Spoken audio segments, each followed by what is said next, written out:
G'day viewers, we're at the Hilton Bowling Club and we're going to do an episode of Perth City Talks. Let's go and ask some people about 60 years. We're doing reflections on 60 years. Let's go. Hey girl, I trusted you. That was my great sin. What can I do?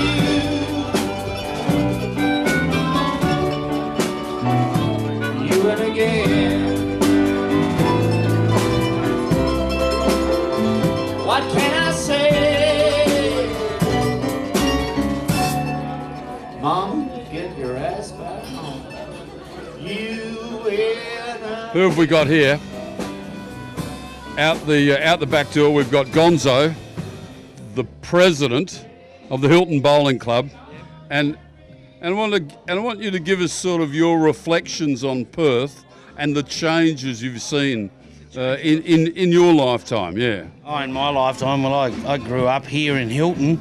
Oh, really? Yeah, spent quite a lot of years here. I left here when I was about 21, 22. Went up to Karatha, had a good time up there, made a lot of money, had a lot of good times, and moved back down here to be closer to Ma and Pa. So yeah. Did America's Cup as a positive influence Well, on it the spun it city off. of Fremantle? It spun it off in a different direction, but yeah. So we'll leave it at that, positive or negative. You can't make anything if you're not moving forward. So Yeah. Okay. If you can't embrace change, you will never fit into the way it's going to move and shake. So Yeah. a bit like here. So you've got to go with the We're flow. trying to make a bit of change down here, so everyone's welcome to come down. We have a great Friday night, which we've already talked about. Friday night, Hilton Bowling Hilton Club. Bowling Club and corporate bowls. That's always a good night out down here. Barefoot bowls, they call it. Barefoot. So if we talk about reflections on 60 years, what about something like the bowling club? How has that changed over time? Well, unfortunately, it's suffered quite a bit as the older members have got tired of running it and not so much keeping up with it. now you're a bit young to be president of the bowling Well, that's club. right. I Gonzo. thought it needed somebody with a bit of go and put some energy. I don't actually bowl, but You don't? it's more run the business. The bowling club is representative of maybe a different it's- demographic. Yeah, it's just become so diverse within the community. It's not just bowling. Yeah. You don't come down here just to bowl. You can come down for 10 or 15 different events during the week. Ranging from darts, bowling, yoga, ballroom dancing, as I said before, rock and roll dancing. Rock and roll. Yeah, and then there's the Friday socials, and that's how we keep afloat.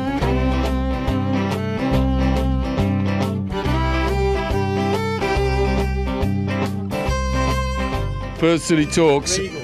Perth City Talks. And Sophie? Yes. Sophie. Very good.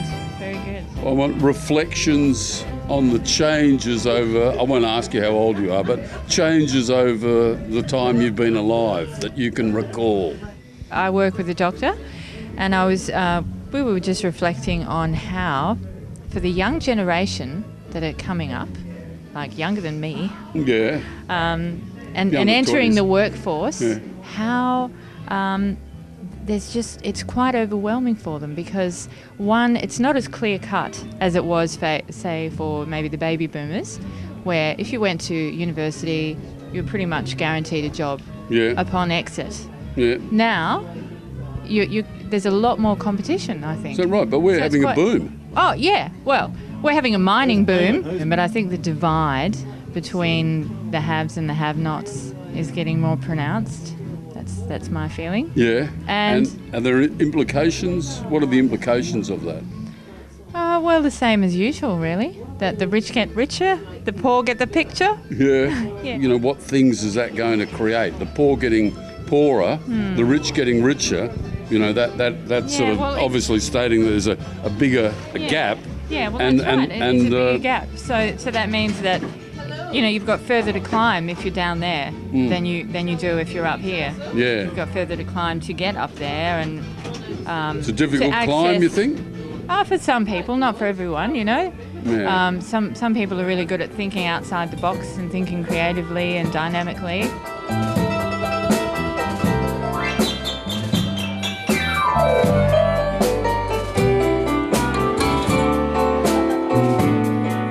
Okay, we'll move over and ask what Raph thinks. Come on, Raph. Well, as what- soon as you what- asked that question, the thing that came to my mind, and I had these clear pictures because I've lived in Fremantle for 48 years almost. I was born here. This is my country. I was born in East Fremantle, Woodside Hospital. Yeah. Big South of the River Hospital, Woodside. Well, it used to be a hospital. I'm Yeah, sure what it is yeah. now is probably, I don't know, what is it? Don't know. I've got no idea. I was brought up in an Italian family, migrants. Yeah. So I'm a first generation Australian. You can speak English, though. And I do speak English just. It's taken me 48 years to work it out though, mate. So that's the big change. Freo was like Freo was the Migrantsville, mate. It Freo was was the mate, pits. all of Only- North Fremantle, only- South Fremantle was a shithole. Freo It the was- pits, only good Those for slums. only They were good the migrant only slums, good mate. for only good for Italians. Yeah, pretty much. Yeah, I can recall that. Yeah. But there was a sense of community though, because they were so tightly bound from coming from a country that they had, spoke Italian, didn't know the language at all. So they all hung out, they all helped one another out. There was a The real sense of outsider community. status increased their sense of community. Yeah, absolutely. They had to because they couldn't speak the language. And their culture was so different. Here. That was like, what are those wogs eating? It was one of those dings eating. Yeah, not well, wogs. wogs and dagos and dings and wops. Dings, as far as I'm concerned. Yeah. So that's changed, and what's happened now is that we've just diverted our attention to another group. Then it was the Vietnamese, and then it was, someone else, and now it's someone else, and we're kind of. So that But that means that there hasn't been any change. We're just behaving the same, just in some with the respect, different people that are coming in. Absolutely. But the thing that is very different is that sense of community. We're losing that, and maybe the new migrants are actually bringing that and rekindling that, and helping us remember that maybe that's not a bad idea. But the generation that's passed, like my generation and the next, they're losing that. But I mean, that's one of the changes in the last 50 years, I would say, if we're talking about the Italian section of the community. The Italians have gone from being, like a bunch of dings on the outside, Freo sort of Crapsville, to be sort of, to being Italian, sort of, like, gee, I'm groovy, I'm Italian, and Fremantle, oh gee, Fremantle's just such a hip place. True, it's true. So that I find, now that we're talking about the Italians, that's the change that I really feel. Yeah, it's a big one. Yeah. Because no one calls me a dago or a wog anymore, mate. It's so funny.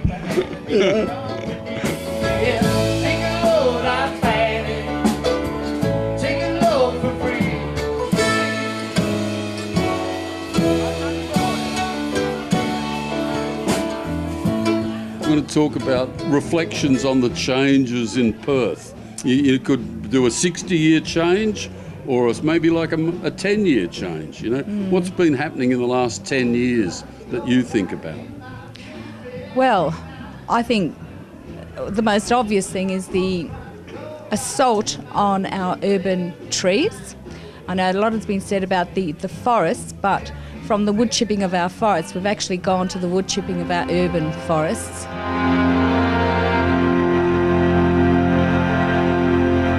We started campaigning in 2005. 2005, 2005. I advertised in the local paper, and that's where Save Our Trees started.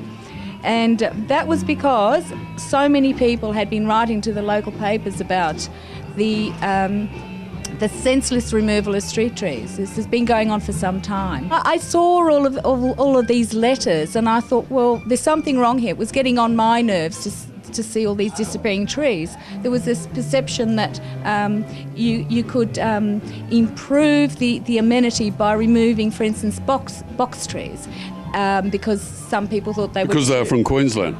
They were not indigenous to the area, and then of course you had people saying, well, the leaves are so coarse they'll never break down, and they'll last a nuclear holocaust, was what someone said, one of the councillors.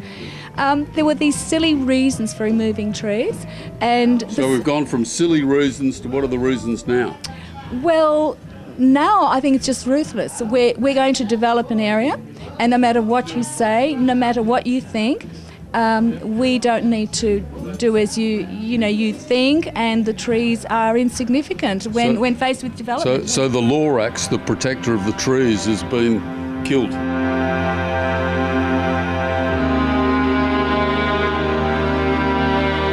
can heritage listed trees be destroyed? Well, that's the whole point. I mean, everyone was wondering how on earth does this happen, and yet it did. And it actually happened behind our backs because we didn't know all the time that we were trying to save our trees. There was a bill going through Parliament, the MRA bill, you know, and the Metropolitan Redevelopment Authority. We didn't know that was happening. I only found out through the local post paper that this had become an act. And I thought, how on earth did this happen? I went and checked the Hansard to see what our politicians had actually been doing. Lynn McLaren actually tried hard to introduce amendments to allow more community input, but it didn't happen. She didn't get the support. It was outrageous because most people didn't know anything about it. But then when I look at the case of the Perth foreshore, the company that was involved in that work and in the wood chipping of those wonderful iconic trees is a company that actually knows how to transplant huge trees. You know, if you go to the website, you'll see that they can do that. So really, it's not as though the technology isn't there to do that if the government had the will to do it, but they didn't, you know. So there was no thought given to the protection of those trees. And that is what is so extraordinary. So, but in theory, in this time, we've had the development of the green movement, but it's sort of not reflected in... No. That's right. It's actually become, I think it's become worse, and the government has become, our government certainly in this state, has become more ruthless about destroying. Anti-environment.